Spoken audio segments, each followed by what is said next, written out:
In a little village where roses somehow continued to bloom, even when autumn had already painted the world in fading colors, two inseparable friends named Elena and Matteo spent their afternoons wandering among the bushes and sharing stories beneath the warm sky.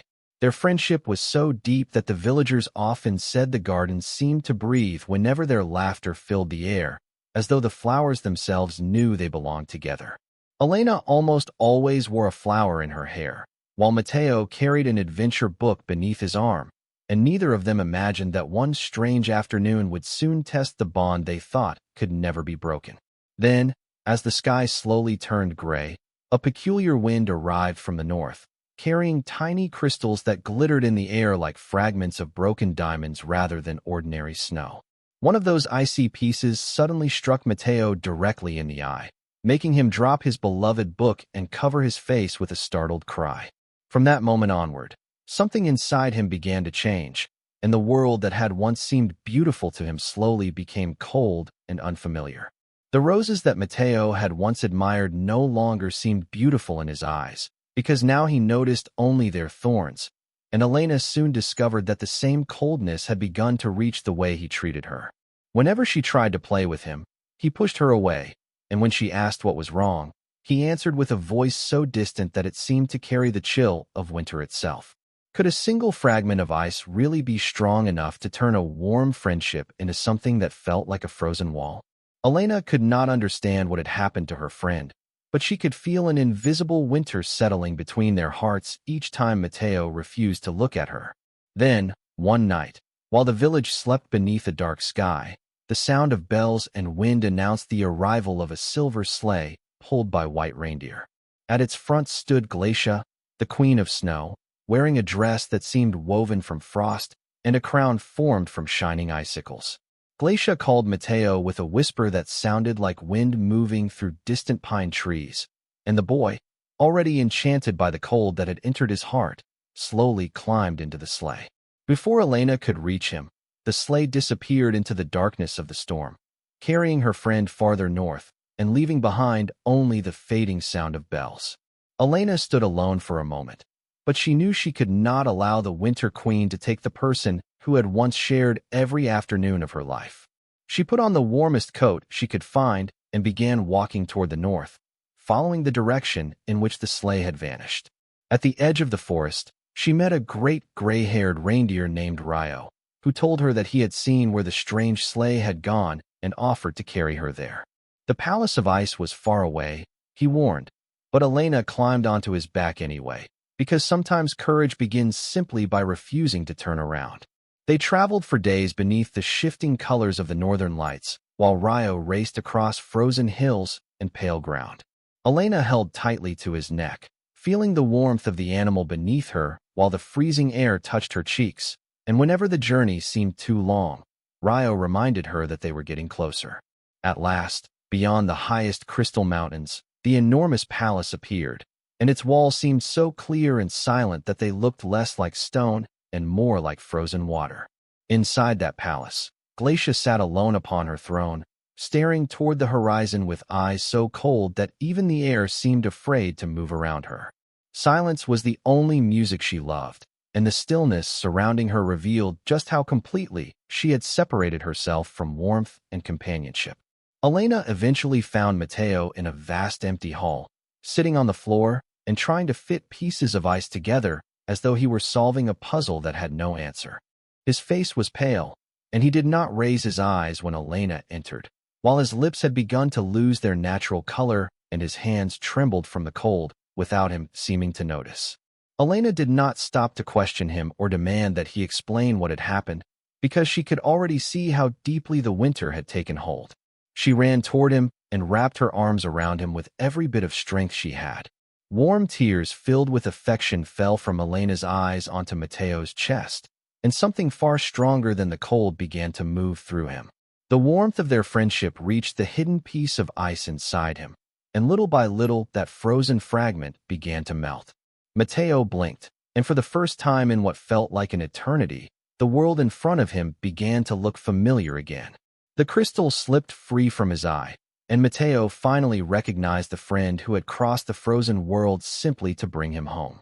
With Ryo beside them, the two children began the journey back toward their village, arriving just as the first signs of spring appeared beyond the distant hills. When they stepped into their old garden, the roses seemed to open together as if they had been waiting for them, and Matteo opened his adventure book once more while Elena placed another flower in her hair. Neither of them needed to say that the winter had been frightening, because they now understood something the cold could never change. No season, no distance, and no strange piece of ice could become stronger than the friendship that had brought Elena all the way to the frozen palace.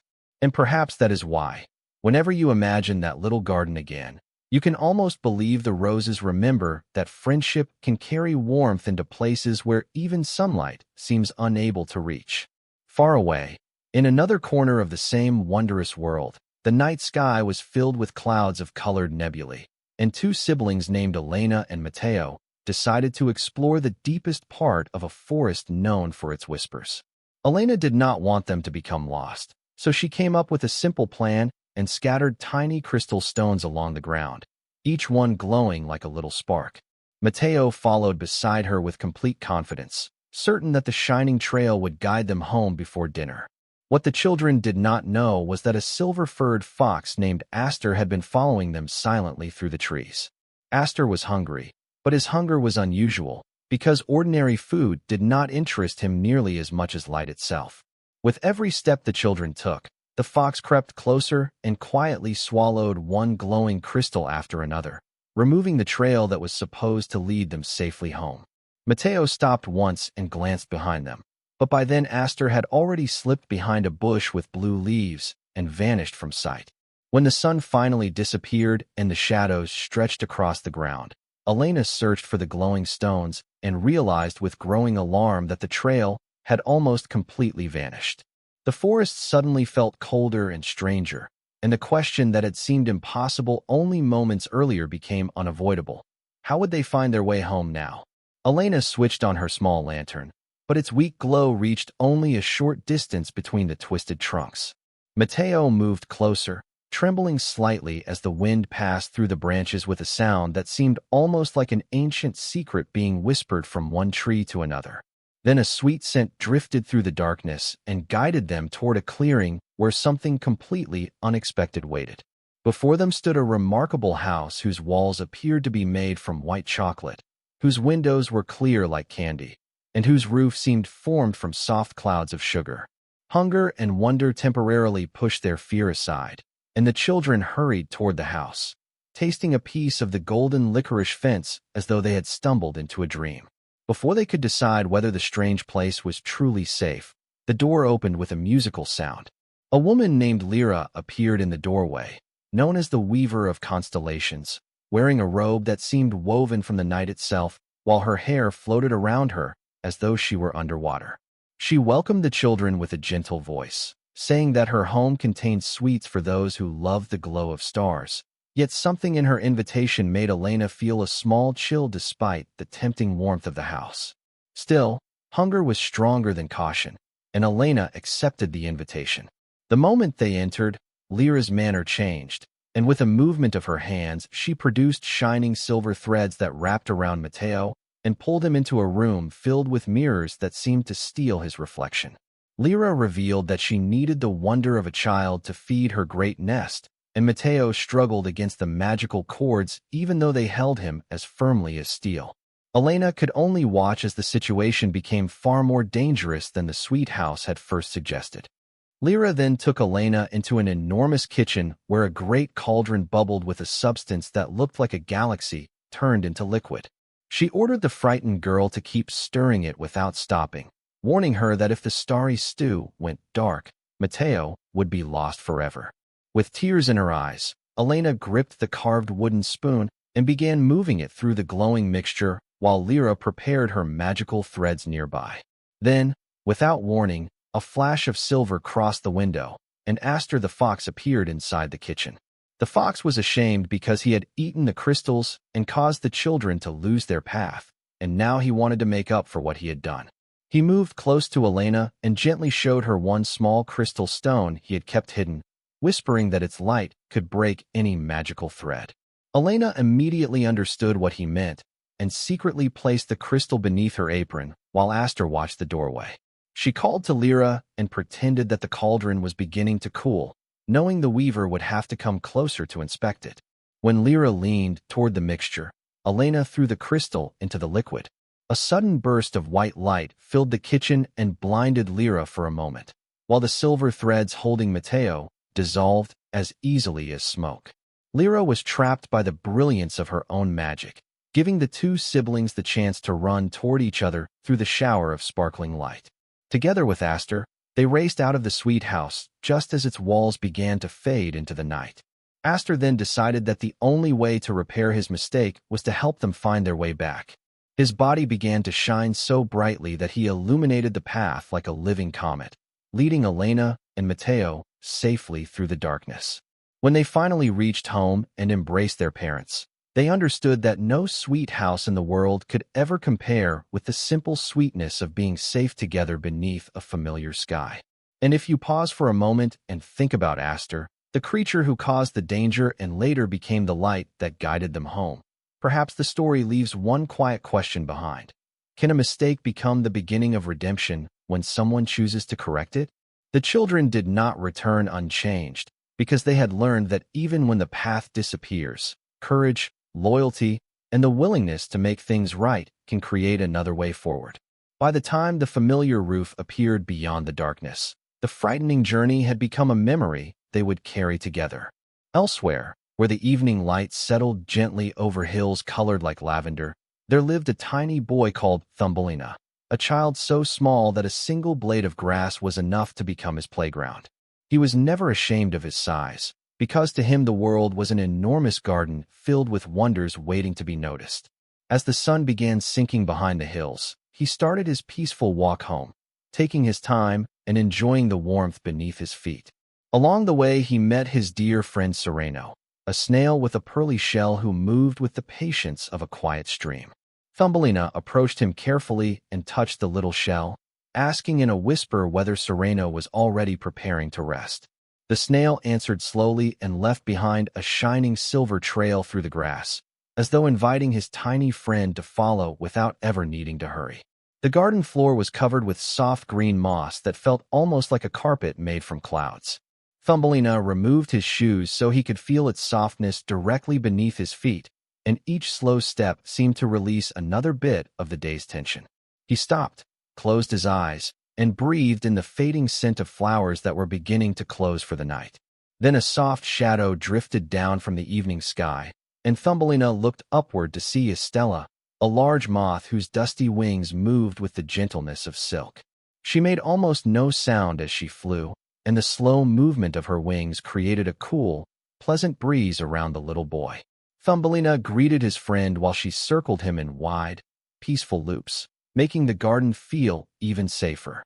Soon he reached a place where a single drop of dew rested upon a clover leaf and reflected the first stars like a tiny diamond. Rather than stepping into the water, Thumbelina used a fallen petal as a little bridge and crossed without getting his feet wet. He felt quietly proud of himself, not because the challenge was great, but because he had solved it with patience and care. Estella settled onto a nearby branch and began moving her wings slowly back and forth. The gentle rhythm created a sound like a lullaby, and Thumbelina sat down for a while as the movement relaxed his shoulders and softened his breathing. Around him, the garden seemed to understand that night had arrived and that every living thing was preparing to become still. Sereno called softly to Thumbelina, and together they looked upward as the sky changed from blue into deep velvet darkness filled with small points of light. Thumbelina pointed toward the silver moon and whispered for Sereno to look, while its pale glow spread across the garden and made every familiar shape seem protected. Under that light, nothing appeared threatening, and the little garden felt like a place where sleep could safely begin. At last Thumbelina found his favorite sleeping place inside the heart of a tulip that had remained open just for him. The petals were soft enough to feel like warm blankets, and they carried the gentle scent of spring even though the night had already arrived. He carefully climbed the green stem and slipped into the flower, settling among its warm colors as though the blossom itself were embracing him. Sereno rested at the base of the tulip to watch over his friend, while Thumbelina curled into the center and used a little pollen as a pillow. Somewhere in the distance a cricket began its steady song, and the repeated sound seemed to whisper the same simple invitation again and again. Sleep now, sleep now, sleep now. Thumbelina's eyelids grew heavier as peaceful dreams began gathering around him. Beneath the stars, protected by the quiet garden and surrounded by the gentle presence of his friends, the tiny boy finally fell deeply asleep. Nothing dangerous waited for him there, because the night had become a refuge of peace, while the moon remained above the flowers like a silent guardian. And as the leaves moved softly in the darkness, the garden seemed to whisper its own good night, telling Thumbelina that it was time to dream. In the little town of Jamili, the night had settled over the sleeping houses like a sheet of fine silk, and a large bright moon watched from above. Yet something magical was beginning to move through the empty streets, something so gentle that you might almost miss it if you were not listening carefully. Can you hear that soft breath drifting from somewhere in the distance? A musician named Elian walked quietly through the town, carrying a flute that glowed with a warm silver light. He lifted the instrument and played a tender note that floated through the darkness with the softness of a feather brushing the air. The sound did not feel like an ordinary melody. It seemed almost as though the night itself had learned how to sing. In a small bedroom, a child named Nico opened his large eyes and listened from his bed. He was not frightened, because the music arriving through his window felt strangely comforting, almost like the scent of hot chocolate mixed with the feeling of an old fairy tale. And if a melody could have a smell, what would Elian's music smell like to you? Elian passed beneath Nico's window with peaceful eyes, and the boy lifted one small hand to greet him through the glass. The flautist answered by sending a single blue note drifting gently through the air until it landed on Nico's pillow. Then Elian continued along the rounded stone streets while the flowers on the balconies slowly closed their petals with quiet sighs. The melody changed into the delicate sound of tiny crystal bells, and the entire atmosphere of the town seemed to slow down. Beneath an orange street lamp, a little cat named Miso stretched lazily, and when he heard the flute, his tail became still while his purring grew louder. He quietly followed Elian through the streets, stepping across the small pools of moonlight scattered along the ground. Soon the music seemed to surround the entire town like a soft mist made from happy dreams. The walls, the streets, and the sleeping houses all seemed gentler beneath its influence, while sleep moved from one home to another without making a sound. Inside his room, Nico felt his eyelids becoming heavy, as though they had turned into rose petals. The flute seemed to promise him that the world was safe and that he was surrounded by love. Nico breathed slowly, pulled his favorite stuffed toy close, and allowed himself to sink toward sleep while Elian continued his quiet journey through the town. Outside, Miso remained close behind, following the musician as though he too understood where the melody was leading. At last Elian reached the highest hill above Jamili and allowed the final note to disappear into the night. Silence returned, but it was no longer the empty silence that had existed before the music, because now it was filled with calm. Below him the entire town rested beneath a sea of stars, and Elian placed his flute away with a gentle good night before resting beneath an old tree. The journey of the music had ended for that night, and every house was quiet again. The moon touched Elian's hair with silver light, while the town slept peacefully below, and nothing remained except the feeling that the melody had left behind. So, if you are listening closely, perhaps you can imagine the same music settling over your own night, reminding the little town that magic can watch over dreams even after the final note has disappeared. In another kingdom, a kind and generous prince lived inside a great castle, but despite having everything around him, he remained unhappy because he had not yet found the true princess with whom he wanted to share his life. He traveled from one realm to another, meeting girls who were gentle and pleasant, yet none of them seemed to be the princess he was searching for. Still, he kept believing that somewhere beyond the next kingdom, the person he hoped to find was waiting. Then one night, a powerful storm swept across the kingdom, shaking the windows while rain struck the castle walls. In the middle of the storm came a sudden knock at the door, and when the king opened it, he found a young woman standing outside, completely soaked by the rain. She explained that she was a princess who had been traveling through the forest and asked whether she could remain inside the castle for the night. The queen, mother of the prince, looked carefully at the unexpected visitor and wondered whether the young woman truly was who she claimed to be. Rather than simply believing her words, the queen decided that there was one unusual way to discover the truth. She prepared a huge bed with 12 soft mattresses and 12 feather-filled blankets. But beneath all of them, she secretly placed a single small green pea. No one would normally be able to feel such a tiny object beneath so many layers of bedding. Yet the queen believed that a true princess would possess such extraordinary sensitivity that even that hidden little pea would disturb her sleep. The young woman climbed into the enormous bed, and the test began without her knowing that anything unusual was waiting beneath her.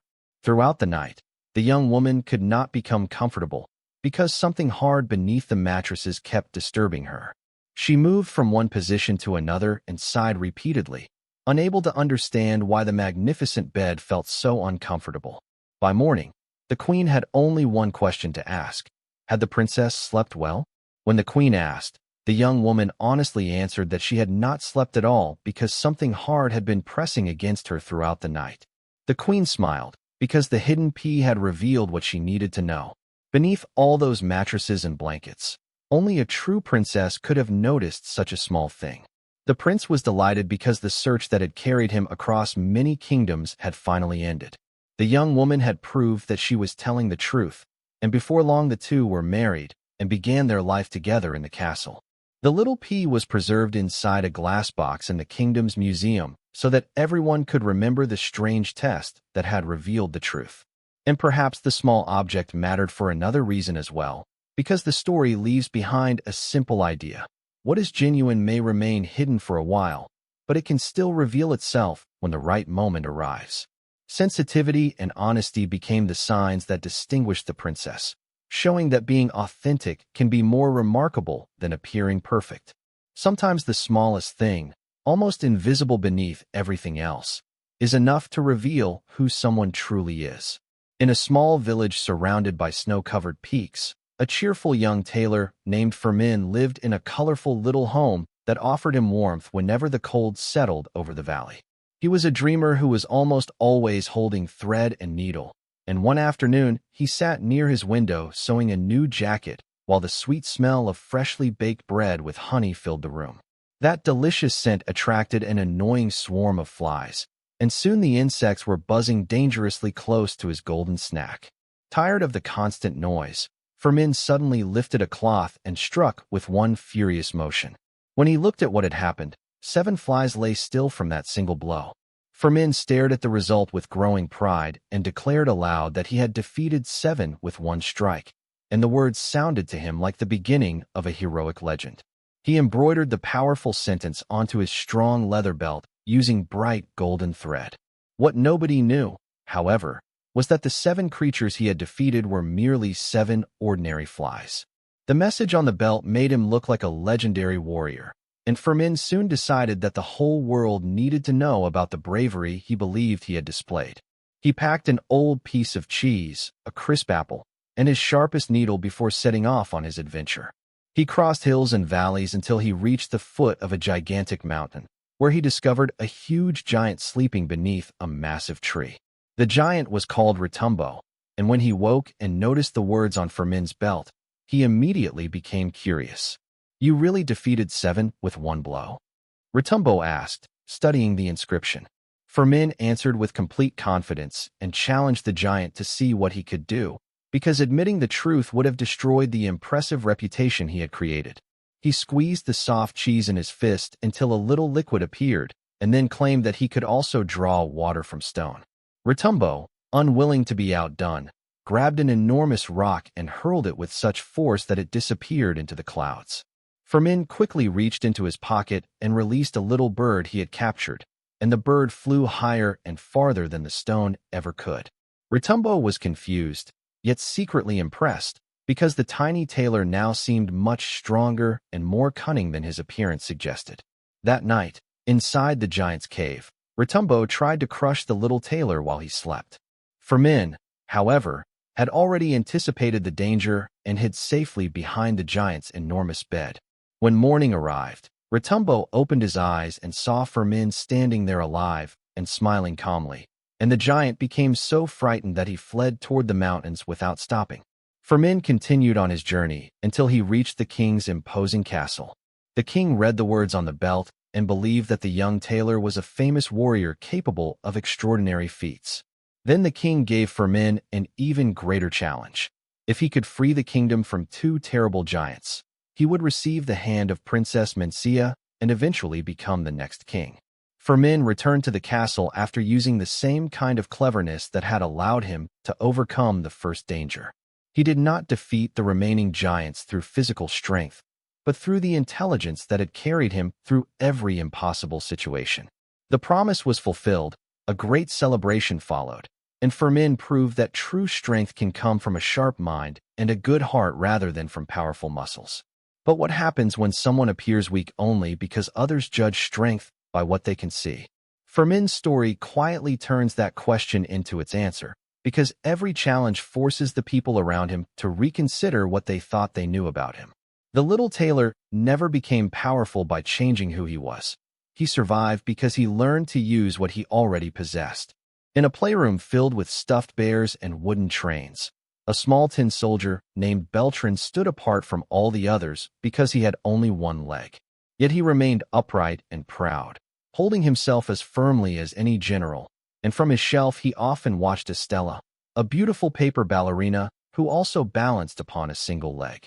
Beltran admired her courage and determination, and his little heart of lead seemed to beat with unwavering loyalty whenever he looked at her. Not everyone in the room was pleased by that devotion, however, because a mischievous creature named Grog lived inside a surprise box and watched Beltran with jealousy. Grog teased the soldier whenever he noticed him looking toward the dancer, and one afternoon, when a strong gust pushed the window wide open, he used the opportunity to shove Beltran from the shelf. The little soldier fell through the opening toward the cobbled street below. Rain began falling heavily, and two children named Hugo and his friend discovered Beltran among the puddles. They were delighted to find a toy soldier, so they folded an old newspaper into a tiny paper boat and placed him inside.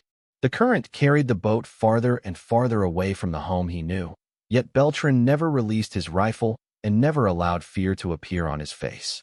The paper boat was eventually swept into the darkness of a deep drain where the water roared around the fragile walls. The paper began to soften, and suddenly a huge sewer rat named Roeder appeared from the shadows, his bright eyes fixed upon the little soldier. He blocked the passage and demanded payment before allowing Beltran to continue through the dark tunnels. Roeder ran beside the water shouting orders, but Beltran remained silent and stared straight ahead.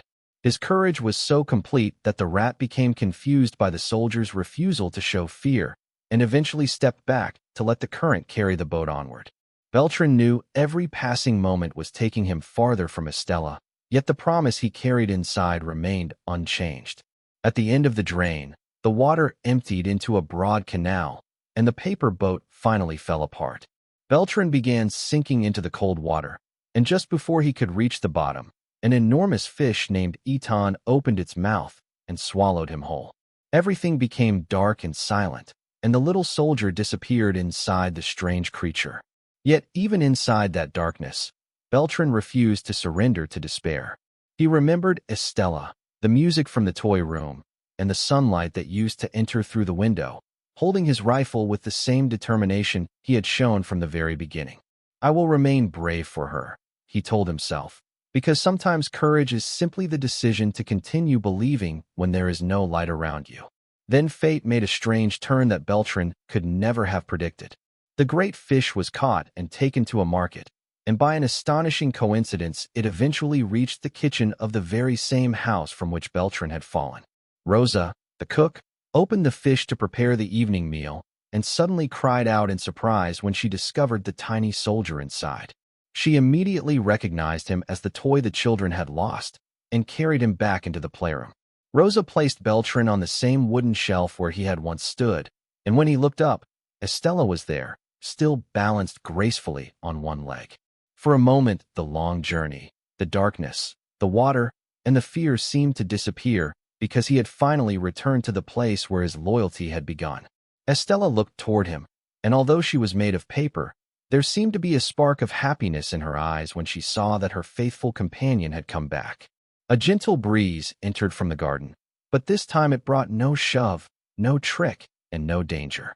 It simply moved Estella into a graceful turn while Beltran remained steady beside her, and the little soldier understood that the journey had not been meaningless.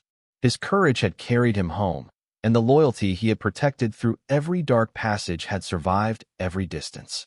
Together, the tin soldier and the paper ballerina seemed to prove that devotion can become stronger than fear, distance, and even the forces that try to separate two friends.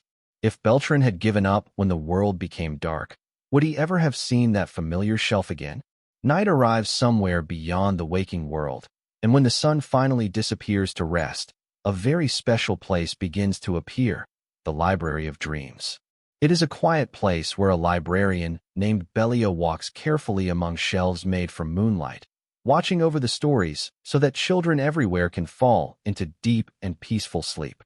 Nothing in this library is quite like an ordinary library, because its books are woven from silk and light rather than common paper. Belia opens a large golden book, and tiny stars rise gently from its pages and drift through the room. She smiles because she knows that every story can become something like a warm embrace around a tired heart. The library does not need to shout for attention, because every small light, every page, and every quiet movement seems to invite the same thing: rest. Then a tiny book named Tilo appears, restless and full of energy. Words keep slipping from his pages because he is still excited and would rather continue playing than become quiet for the night.